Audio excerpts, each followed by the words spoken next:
हर हर महादेव। आज धनतेरस यम दीपदान का विशेष महत्व है। कार्तिक पक्ष की त्रयोदशी तिथि के दिन भगवान धन्वंतरी अमृत कलश के साथ सागर मंथन से उत्पन्न हुए हैं, इसलिए इस तिथि को धनतेरस के नाम से जाना जाता है। धन्वंतरी जब प्रकट हुए थे तो उनके हाथों में अमृत कलश भरा हुआ था। भगवान धन्वंतरी कलश लेकर प्रकट हुए थे। इसी अवसर पर बर्तन खरीदने की परंपरा चली है। कहीं कहीं लोक मान्यता के अनुसार यह भी कहा जाता है इस दिन धन वस्तु खरीदने से उसमें 13 गुना वृद्धि होती है। इस अवसर पर धनिया के बीज खरीदकर लोग उन्हें अपने घरों में रखते हैं। दिवाली के बाद इन बीजों को लोग अपने बाग बगीचों में खेतों में बो देते हैं। दिवाली की रात भी लक्ष्मी पूजन में माता लक्ष्मी के सामने साबुत धनिया रखकर पूजा की जाती है। अगले दिन प्रातः साबुत धनिया को गमले या बाग में बिखेर दिया जाता है। माना जाता है साबुत धनिया से हरा भरा स्वस्थ पौधा यदि निकलता है तो आर्थिक स्थिति उत्तम बनी रहती है। धनतेरस के दिन चांदी खरीदने की भी प्रथा है। अगर संभव न हो तो कोई बर्तन खरीदे। इसके पीछे यह कारण माना जाता है कि यह चंद्रमा का प्रतीक है जो शीतलता प्रदान करता है।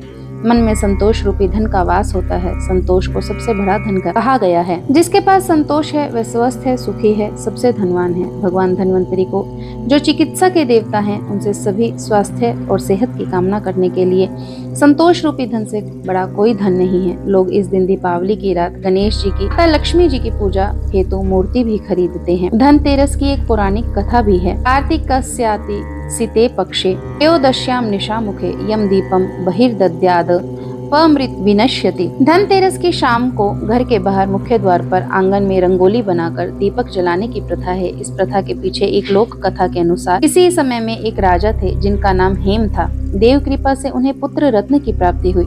ज्योतिषों ने जब यह बालक की कुंडली बनाई तो पता चला कि बालक का विवाह जिस दिन होगा उसके ठीक 4 दिन के बाद वह मृत्यु को प्राप्त हो जाएगा। राजा इस बात को जानकर बहुत दुखी हो गए। राजकुमार को ऐसी जगह पर भेज दिया गया जहाँ किसी स्त्री की भी परछाई उस राजकुमार पर न पड़े। देवयोग से एक दिन एक राजकुमारी उधर से गुजरी।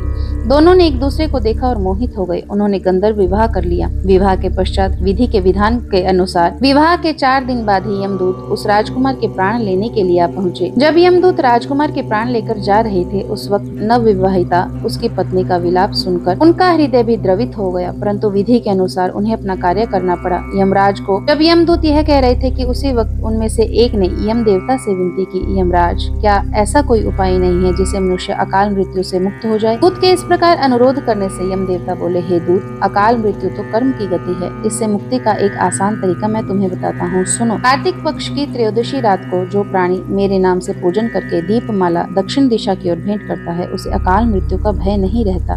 यही कारण है लोग इस दिन घर से बाहर दक्षिण दिशा की ओर दीप जलाकर रखते हैं।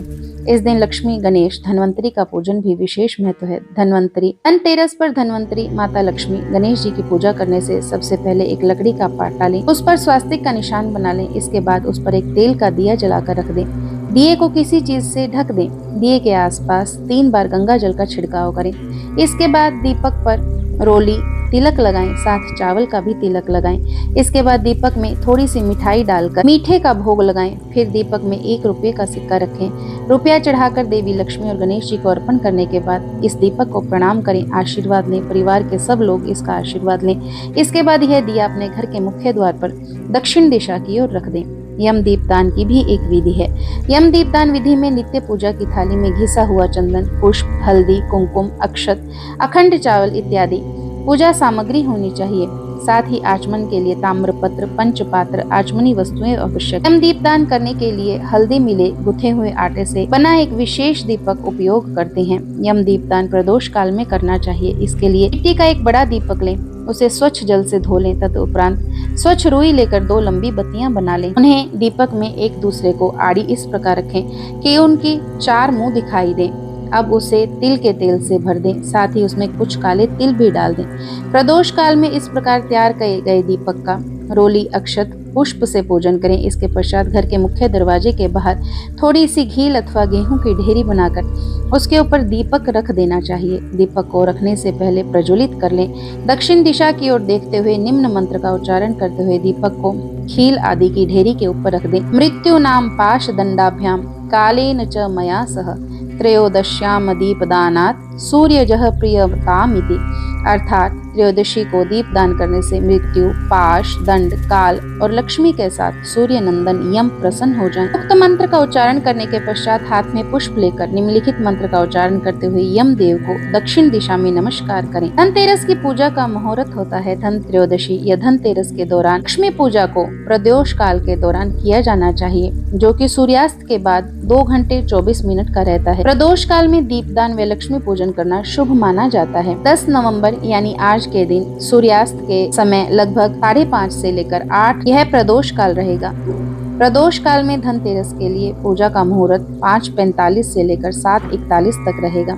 इस समय पर पूजा होने से घर परिवार में स्थायी लक्ष्मी की प्राप्ति होती है। धनतेरस पर धन प्राप्ति के अनेक उपाय बताए जाते हैं, लेकिन सभी उपायों से बढ़कर है धन और आरोग्य के देवता धन्वंतरी भगवान का पावन स्तोत्र। यह स्तोत्र है: ओम नमो भगवते महासुदर्शनाय वासुदेवाय धन्वंतराय अमृत कलश हस्ताय सर्वभय विनाशनाय सर्वरोग निवारणाय त्रिलोकपथाय त्रिलोकनाथाय श्री महाविष्णु स्वरूप श्री धन्वंतरी स्वरूप श्री श्री श्री औषध चक्र नारायण्याय नमो नमः। इस मंत्र को कम से कम 11 बार जरूर पढ़ें। भगवान धन्वंतरी का पूजन करें।